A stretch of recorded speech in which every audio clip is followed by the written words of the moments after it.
Hello, everybody. Welcome to this week's episode of the weekly BrYangle Report. I am Brian Weiss. We are streaming live from Henry's in Newmarket, Ontario. Thank you very much, Henry's, for letting us do this. As you can see, we are on the Henry's YouTube channel live every Wednesday at 5 o'clock. Today is the photo review show for our challenge theme, Hold Your Fire. Hold Your Fire. It was a fun challenge. The inspiration show for me was a lot of fun as well, going over some of the cool things you can do. Something I did do on last week's show, I talked about our spark plug product. And, I should have learned. We had a very wise viewer who came to me afterward and said, Bri, for the spark plug things, you should really have one out and show people these things because, that makes sense. The first one I did, the small rig, we had that flashlight and I was able to show and show it around. But these really cool small rig pieces that we have, they are sealed. So we really don't have one open. So this amazing viewer was generous enough and told us to have one. So thank you very much to that viewer for recommending or giving me this one here to talk about on the show. This is it, guys. It's huge. It goes very tall. You can compress it really, really small. That was louder than I expected. The feet collapse like this. But what really makes this unique, aside from the fact that you can mount your camera to the top, I just put my Osmo Pocket on there just to show you that you can do stuff. And it has the phone on there, so you can use it like a teleprompter. What really is different about this is this thing on the bottom. And this, I think, is what Steve was so interested in. It's a massive spike. So when you are outside and you're shooting in the dirt, hopefully it won't go into concrete, probably not. So in the dirt, you put that down and that's going to spike into the dirt and give you way more wind support than you could ever get from a normal tripod. So that spike right there is what makes this thing so different. It's very cool. So thank you to the wise viewer from last week, and thank you, Henry's, for carrying these. And that was last week's spark plug. There's another one later on. And for those of you who don't remember, a spark plug is literally a product that we have in store that can spark some kind of inspiration or some neat idea for you in your world of photography.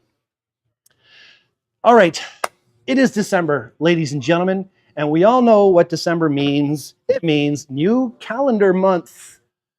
Let's go to our amazing Tiggy Jones calendar, given to us by Holly Latimer. Thank you very much. This is the current month photo. Let me make this so I can actually see what's going on.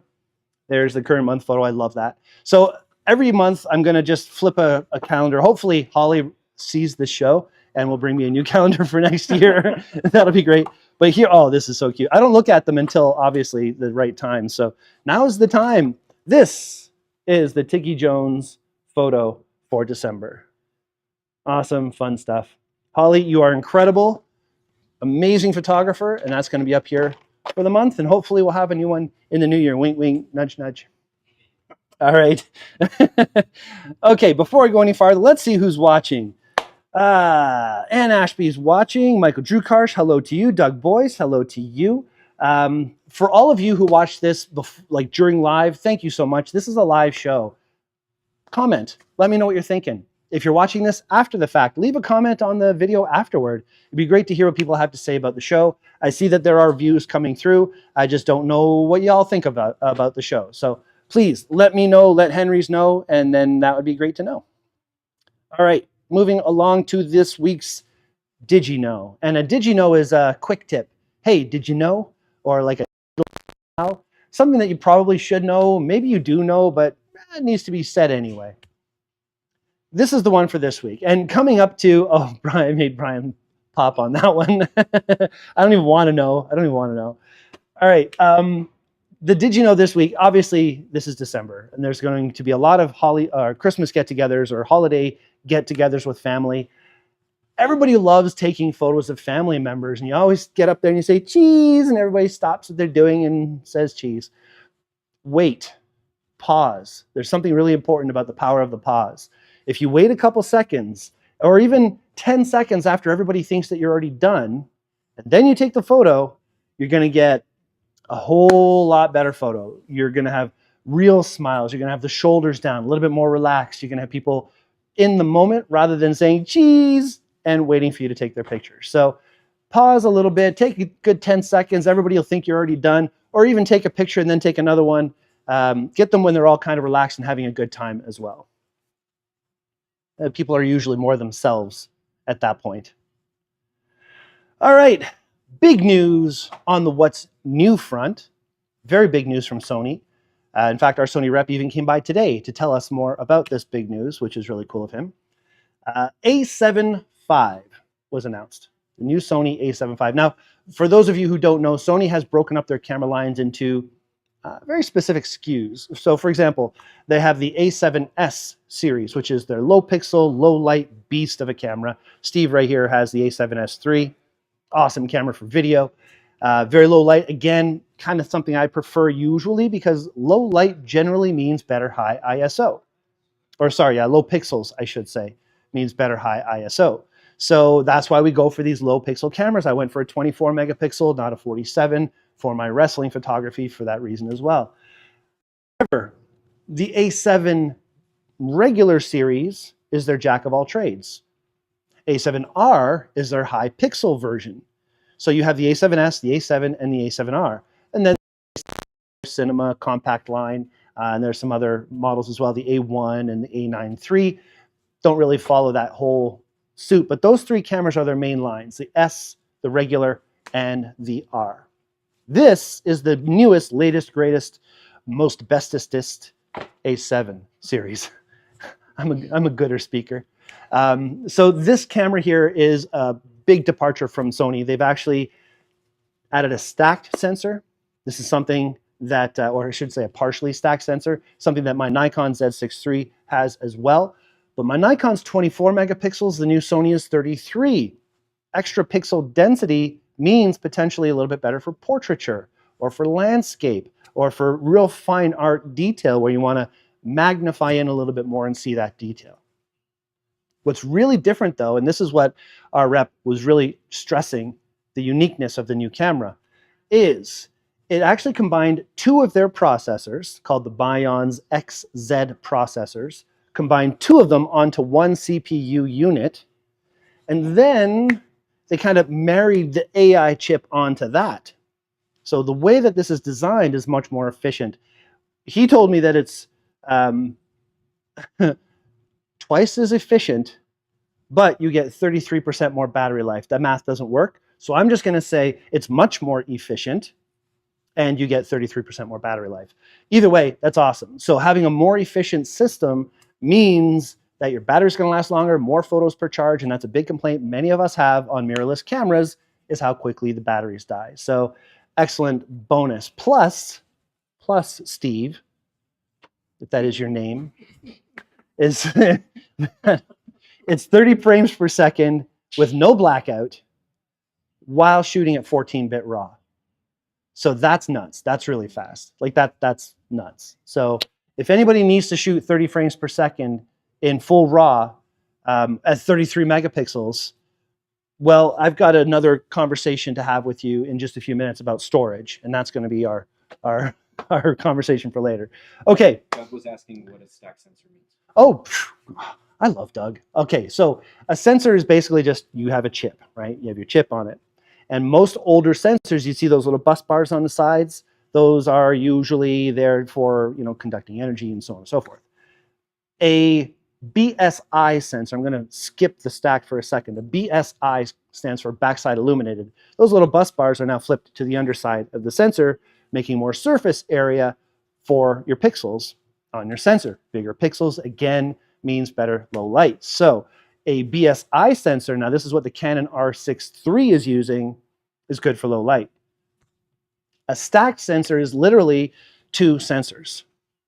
So you have a 47 megapixel camera like the Z9 that uses a full stack sensor. You have 24, whatever the math is, on one and 24 on the other. That means that your pixels are now enormous, just like my Z6 III 24 megapixel size. But you have two sensors to divvy up all those pixels.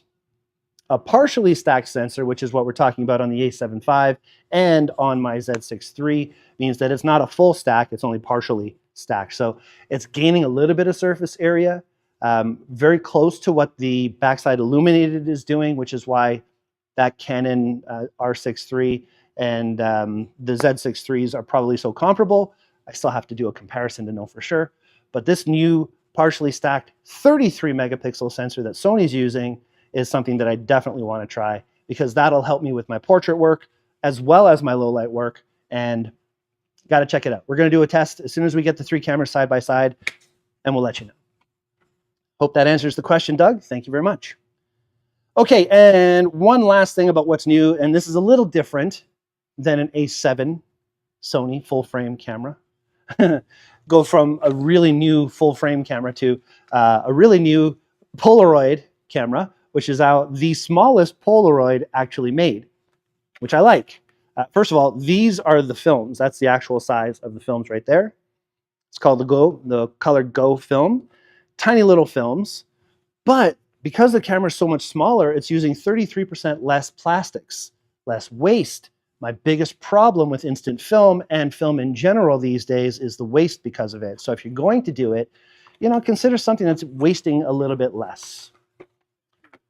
Yeah, it is really cool. What's really cool too about it is it's got a little selfie mirror on the front of it. It's got built-in self-timer. It's even got double exposure built into it. So it's not a cheapy toy. It actually has some really cool creative qualities to it. And it is rechargeable with USB-C. So the Polaroid's smallest instant film yet. How much is it? It is $149.99 regular price. And the films are $30 regular price as well. 16. I know, but those instant films, they're not the... Digital is the cheapest as far as shooting multiple, like big volume, obviously, but not until you start buying hard drives, right? These little print guys, the Polaroid regular one, it was $55, I believe, for 16. So it's a little bit less expensive than that. And the Instax probably is the most cost effective in the instant print world, where they're $23 for 20 prints. So there you go. And let's get into the what's used. But before I do that, let's just check. Steve, any questions? Shelly's here. Hey, Shelly. For those of you who don't know, Shelly is my amazing wife. Love her to bits. All right. I'm going to go see her after work, by the way. Bring her some food. Yeah. All right. Talk about what's used. Now, what's used could be a lot of things. However, Henry's is busy this time of year. So all the used stuff that we have has been shipped to other stores and to customers that have been buying it, except for one thing. Well, not only one, we have a lot of other things here, but the one thing that I want to talk about, Steve kind of brought it to my attention, is this right here. This is the Atomos Shogun. I want to make this so I can see what I'm doing. Okay, so the Shogun is a massive HD screen, which actually displays HDR level imagery. Amazing detail. It's got dual battery, but it also has the hard drive port on the back. So you can hook a 2 terabyte drive to this, or multiple drives if you wanted to get extra drives. And you can record direct full HD, direct from a camera through HDMI into the side of this guy. It's all amazing image quality. This is not a cheap monitor. It has mounts on the tops, on the bottoms. You can mount it in any way, shape, or form. All kinds of different connectivity. This thing is phenomenal. And we're selling it used. We actually have a used one here. They're about $1,200, I think, new. Supposed to be $750 used, selling for $675. So to kind of go over that a little bit with you here, I'm just going to show you live. This is the unit selling for $675 right here on the Henry's website. If you'd like to know more about what it does, there's tons of information on the overview, and just scroll down here on henrys.com and you'll see everything about it. But you're going to have to come fast, because I'm hearing a whisper. I'm hearing a whisper of somebody in our store right now that's wanting to walk away. Anyway, that's that. Here's a quick thing on the Sony A7. Oh, that's the wrong A7R5. Don't want that one. And here is the Polaroid Go. Amazing little toys that we have for you to talk about. All right, now we're going to get to our photo review, because that's what we're here for, ladies and gentlemen. Our photo review of the photo challenge, Hold Your Fire. So in order to make this work well, let me flip this over so Brian can see here in the store. Actually, Steve, if you would. You good with doing that? Just hit source. There you go. And then I will share this with the rest of the world here. All right. It is the USB stick. There you go. All content, and then just choose the one folder, please and thank you. All right. There it is. I could have done this, you know, Steve.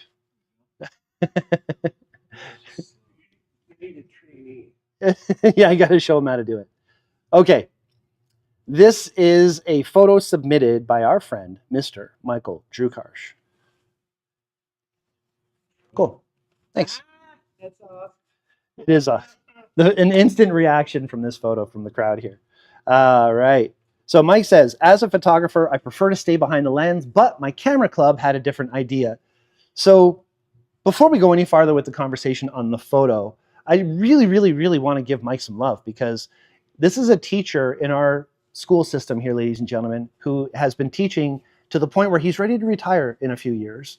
He's been teaching a long time, and every single day he goes in, he's passionate, he's inspiring his kids, he's energetic. Mike, I absolutely love this guy. This guy's amazing. This photo, he started a camera club with his kids this year. He is so inspired with his own photography, he wants to pass that on to his students. So I think this is just amazing. First of all, you see a shot like this and you will instinctively react to it. The hand up in front of the shot is all we need to understand what's going on. It almost looks like a teacher has fallen down in class. They're all just gathering around to take pictures of it because it's hilarious, which I probably would do if I was in that class. The colors are great. The sharpness is great. The composition is great. The hand is not in focus, which is great because we want the students to be in focus. We want to see them and their faces, not the hand being that main subject.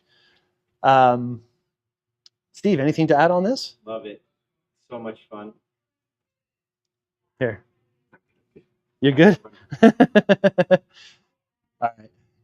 right. I was going to say it would be really cool if this one camera here, the flash was firing. Or even if you can put like a flash in post, could be kind of interesting. But yeah, but not essential at all. And by the way, I do have to say, all these cameras here are cameras that Mike is trying to get for his kids to use as well. So he's not just a teacher. He's out there scoping out cameras and teaching his kids inspiring things. And I can't say enough about it. That just makes the whole thing awesome. Awesome stuff. Very well done, Mike. I'm going to move on to the next photo. And this next photo is from somebody who's actually close by at the moment.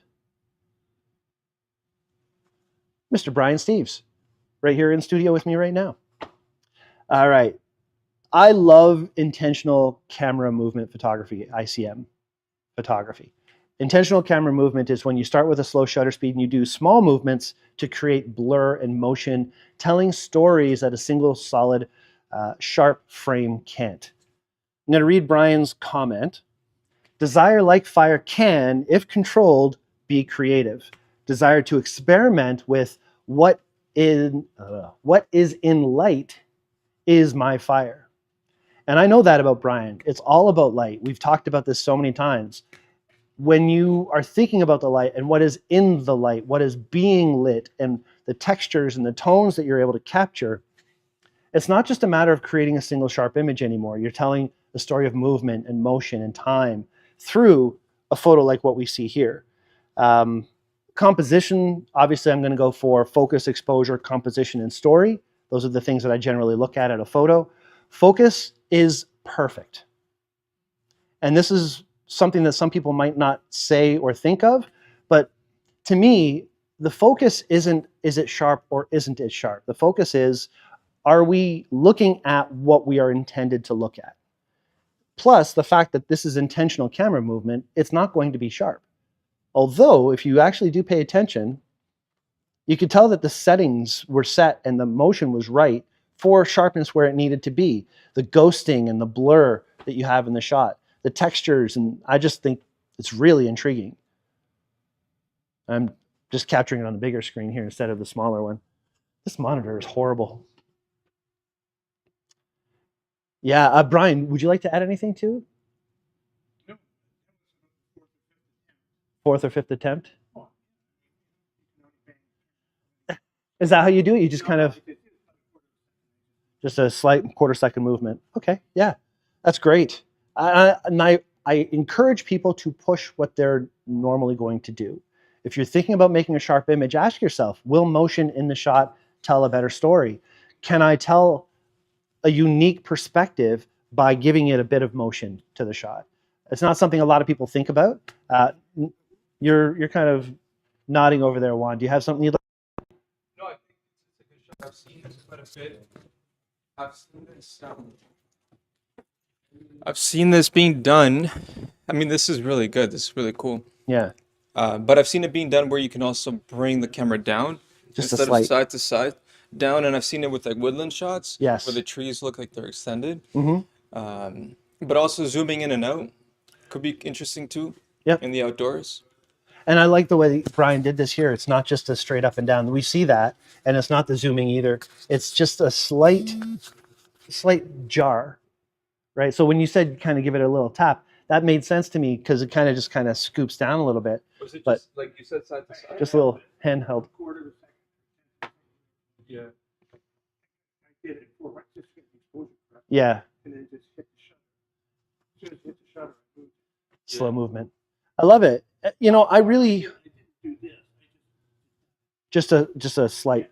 Yeah, sometimes you want to see like what direction the camera was moved, but here, I guess you could kind of look at it and see the direction of the light there, but this one looks to be more intentional. Because before Yeah. you can kind of see like if someone does that, but Oh yeah, that to me that. yeah. Yeah, Ann Ashby says it almost looks like the heat fire vapors that you have going on here as well. I love the pastel kind of tones to it, the soft tones. And I think a lot of that is achieved by the motion. It's just along the river. Yeah. And the beauty is everywhere. Keep your eyes open. Keep your eyes open. Beautiful. Michael Drukarsh, hello. He's saying hi. I hear you. Well, I don't hear you, but I see you say hello. Yeah, we talked about your photo already, Mike. Chat was not working, everyone. Thank you all. Oh. I hope it's working now. I can see you chatting. Okay, good. Mike, if you have anything to say about your photo, please go right ahead. I gave you lots of props. I don't know if you heard me, but I'll do it again if you want, because, you know, it's worth it. Okay, moving on to the next photo. This one here is from Doug Boyce. Doug, hang on one second. Let me flip so Brian can see that too. Here we go. So Doug says, attached is my photo for the Subject Photo Challenge. Photo is the Veteran Memorial at George's Square in Oakville. The photo was taken on November 11th after the Remembrance Day ceremonies were completed. I took the theme Hold Your Fire literally as the day we honor our veterans who stopped the firing of their weapons in the various conflicts Canada has been involved in. Anything that has to do with our Canadian military and the fight that they've had since day one for our independence and our sovereignty and our freedom, I will pause for and I will appreciate and I will thank and I will do whatever I can to let whomever know that that is so important. And our empathy as a nation, so true, so unique, right? Our empathy as a nation is so unique and so important. When Steve first saw this, Steve is actually very tied to the war, and he saw the Somme on there, and he thought this was actually taken overseas. So we had to see the notes, and yes, this was taken in Oakville. There's such a, we've done for them, they've done for us feeling with what goes on in the rest of the world, and it's something I'm very proud of. As far as the photo goes, I love that you've used a vignette to isolate the center, to really draw the viewer eye to making the brightest part in your photo the center and the monument itself. If the sky was too bright and the viewer were to be pulled away from the monument to the sky because of that contrast that draws your eye, it wouldn't have been as, let's say, successful of an image. The fact that you have the vignette around the edge helps the viewer focus on the brightest part, which is the monument, and that's where our eye should lie. The color is rich, the story is there, I think it's a great shot. Anything to add, Bri? I don't break up. Yeah. Okay, so this is an emotional thing for sure. Enough is enough. Hold your fire. Enough is enough. Yes, exactly. We've had enough war. We've done enough damage to the world. Let's start building everybody back up and give that strength. So before I make Brian break out any further, awesome. Let's move along. Thank you, Doug. Love that shot. Thank you very much. I was born in 44. I remember this. Yeah, Bryce says he was born in 1944. And that's the thing, when you live through the experiences, I wasn't there, I wasn't Vietnam, but I remember 9/11 like it was the back of my hand. And these are moments that they changed the world. They changed the world. And Canada is very strong on appreciation of, the good that we do. And I think that's incredible. What a great interpretation of the topic. Very powerful. Fantastic image, heartwarming. Love the vignette, Steve says. Yeah, thanks, guys. That's great. Oh, Michael Drewcar says about your photo, a beautifully blurred photo. Yeah. All right. That, I think. Oh, wait, no, where's Anne's? Anne's photo. Where did Anne's photo go? I don't have Anne's photo up here. But I have it. I know. I thought I put it up there. Sorry, I have it right here. It was in the email. All right. While I pull up Anne's photo, I'm just going to see if anybody has any questions or. Oh, I'm going to remind everybody that there is a 2-week period where we're not going to be running shows. Yes, the 17th and the 24th and the 31st are both Wednesdays, and we are closed. So we're not going to be doing a show those days. We're not closed the full day. We're closed at like 4 o'clock or we're closed at noon. So we're not going to really be around for the whole thing. I know. We can do it at Brian's house, he says. Maybe not. All right, let's see if I can pop this in here very quickly. Downloads. All right. So let's see, any chat to be had? Yet? Nope. Okay. All right. Sorry about this, Anne. I'm horrible when it comes to these things. There's the fire. And let's put this in photos. There we go. Easy peasy. Here is Anne's photo, everybody. Just like that. Now, you're not going to see it, but you can come around here and see, Brian. So, Anne, love it. Thank you very much. Wow. Wow, exactly. So, Anne's comment is, hold your fire, explores the discipline of restraint and managing impulse. Open fire with movement captures the surge of passion and motion that erupts when that controlled energy finally breaks free. It completes the emotional arc from containment to dynamic, raw expression. From containment to dynamic, raw expression. Yeah, absolutely. And fire, I find to be one of the most fascinating things to photograph, period. Now, I was obviously, maybe not obvious, but I was really leaning toward doing a holding your fire photo, where literally I would have fire in a hand of somebody. I've done that. I have that in previous photos that I've made for different reasons. So I thought I would leave the fire to the experts, which is all of you. And thank you, Anne, for coming through and showing me a little bit of fire.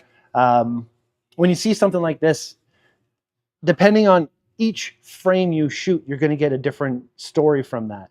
A fire could look like a bomb went off. It could look like a twinkle or just like a trickle of flame. It could be really a longer exposure where it's overexposed and bright and glowy. It could be a sharper photo like this one here with an 800th of a second shutter speed to stop the fire and to stop the little sparks in the air.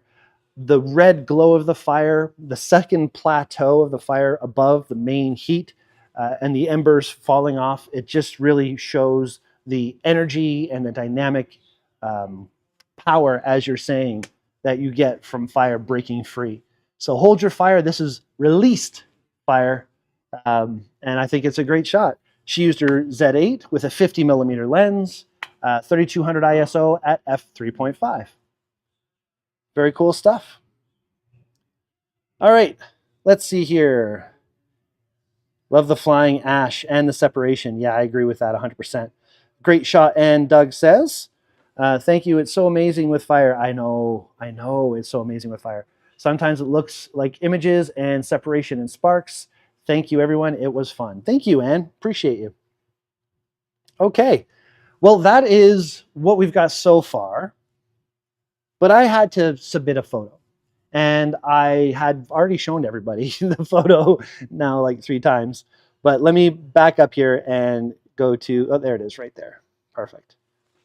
So this is my photo for Hold Your Fire. And the reason I chose this shot, first of all, Rajan Husher is the name of this wrestler. This was taken on Sunday night at the New Wave Pro Wrestling first event ever. And I got to just say thank you to all the people at New Wave for hiring me for that. Gabriel Fuerza, the shirt I'm wearing today, is one of the owners of New Wave Gym. And absolutely love these guys. And they didn't need me there. They had great photographers doing their thing there. They had a guy in the back doing portraits, and they had video people. They didn't need me, but I thank them for hiring me and bringing me out anyway. And I did make some photos that I really like this one here of Rajan. Now, the reason is Hold Your Fire is because he is such a controlled, simmering, fiery guy to begin with. Any photo I have of him, he's probably my second favorite or third favorite person that I photograph, because emotion, he doesn't turn it off. Every action between one move and another, he's still on. He's still got that fire. And because a few seconds before this photo, as he came into the ring, he looked like this. Brian, you may want to see this one too. This was the fire being released. He jumps into the ring, wet, water flying everywhere, fiery, spins around, looks at me, and then settles into the corner of the ring, totally simmering in his fire. So for me, the story of the 3 photos helps tell the story of the one, and I just thought that that was a really neat, my personal interpretation of Hold Your Fire. All right. Anybody have any comments? Beautiful color on this photo, Brian. Thank you very much, Mr. Drew Karsh. All right. And that's about it for all the photos this week. Now, I got to say, I was kind of thinking that we may have gotten a few more photos now that we're on the Henry's YouTube channel, but I'm very thankful that we had 4. We could take our time. We can talk. We're at 5:32 already, and I've got a few more things to talk about. So I'm going to move right along. All right. Let's see here. So first, I want to remind everybody that the next 2 weeks, actually, we're going to be doing it next week, but the weeks after that, the 24th and the 31st of December, we are not having a show. And because of that, the photo challenge isn't going to be just for December. Plus, December's busy. Everybody's busy. I'm busy. I've got shoots still in December I've got to do, and so many other things going on in work and blah, blah, blah. So we're going to extend this challenge until February 4th. All right, so the month of January and December are going to be the same challenge. And it's going to be a challenging challenge. It's going to be, are you ready? Drum roll, Brian, thank you. Ghost in the Machine. So Ghost in the Machine is going to be our challenge. I think I've done it before, but now we have a new audience. I want to see this. I want to see what people can do for Ghost in the Machine. And I'm giving you lots and lots and lots of time to play with this strategy. It could be ghosts. It could be machines. It could be errors. It could be your phone is dead. My phone just died. I had to buy this new phone. Life is too expensive, ladies and gentlemen. Far too expensive. But yeah, Ghost in the Machine is the current challenge. You have until February 4th to make your photo for that. I can't wait to see what people do. And now on to our spark plug. Quickly, we're going to talk about something because Fro Knows Photo did a little video. Now, you're probably not going to hear it here, but he's basically talking about how, let me just make sure. About flash memory right now. This is flash. Is talking about how hard drives are going to be short supply in the new year. AI is basically taking all the hard drive space, and before it's even being built, they're buying up all the hard drives. So in 2026, he's saying there's going to be a shortage of flash memory. So pick it up when you can. Currently, things are on sale. Who knows what's going to happen in the new year? And to that point, today's spark plug is actually our Creator Series hard drives that we carry. So let me make this screen a little bit bigger so you can see what I'm talking about here. I'm going to stop Fro because you don't need to see all that. There we go. So these are the Creator Series hard drives from SanDisk. They come in all different flavors. We have the SSD Pro. Now this guy is so fast. It writes at 2,000 megabits per second. Really, really fast transfer rate. That's why they call it the Pro chip. SSD, it's like the size of a keychain, and this is a 1 terabyte drive. This is the creator for your phone. Now, I have one of these. This is what I use. There it is, right there. My phone is one of those new flippy phones. It folds up to really small. This little drive is like tiny. So a 1 terabyte drive, SSD. These are on sale right now, normally selling for $235, currently selling for $150. So awesome deal. No, phone SD, sorry, $167.99 on this one. $150 is what the USB stick is going for. 1 terabyte, tiny little USB stick. I know, this thing is supposed to be $240, selling for $150. And there's even the 4 terabyte desk drive, where if you're going to leave it at home, the 4 terabyte drive is not on sale. It's about $500. So if you need to go larger, you can go larger. If you need to go smaller, you can go smaller.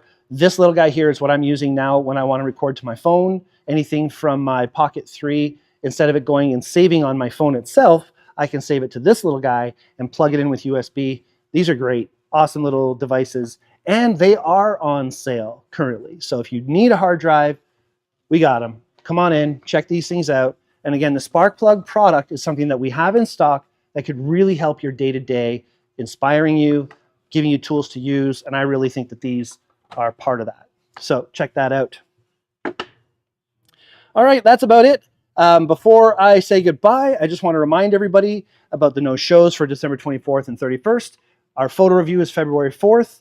The Shop More, Save More event is ongoing until December 24th. In other words, when you spend a certain amount, you're going to get an email that you can come back between January 9th and 29th and redeem that money toward anything that expensive or more. Pre-order is on for the Sony a7 IV. And as always, check out the latest deals on henrys.com because there's always some really good deals to be had. And I'm just going to share quickly one more time. Here we are. They're all listed. As soon as you go to henrys.com, they're all listed right on that home header page. And of course, at the very bottom is where you're going to find Anthony's awesome little videos, including his one on the A7 R5 and other cameras that he wants to talk about in 2025. So thank you all very much for watching this week. I can't wait until I see some photos for our next challenge. And again, that is Ghost in the Machine. And I will see everybody next week. Thanks all. Bye-bye.